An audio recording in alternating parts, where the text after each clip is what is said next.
good morning mga matatag. Mga sisera ko ng mga kabataan.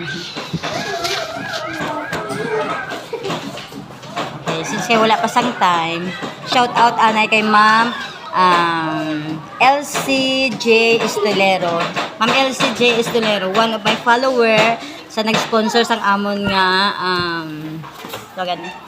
broom, silhig nga bukog.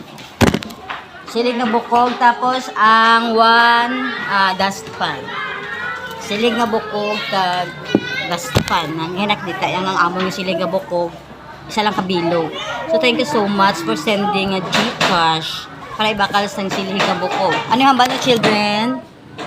Ano yung hambal ng children? Pasalamat kita kay Ma'am Ma'am Elsie Estolero. Thank you so much, Ma'am Estel. So, sa dao kapis ko pa naging bakal. Sa dumaraw kapis ko paging bakal ang silhig. Kay manan mo, lain gid ang silhig sa kapis. Ano ang kinalain sang silhig sang kapis sa iban nga mga banwa? Kay ang anda nga silhig, guys, no? Kung nagadali kita, huwag kita sasakyan, pwede natin masakyan ang silhig nga bukog. Di ba la? Nagalupad? Nagalupad ang silhig? Charot. Charot lang. Thank you so much, Ma'am Elsie. Pa-thank you kami, children. Thank you. Ay, ako madyapo na rin. Alam, Diyos ko. Ang buwan na kamuto ka mga ating ka-flag ceremony.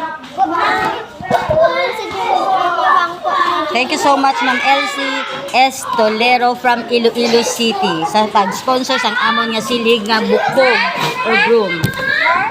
Okay, bye.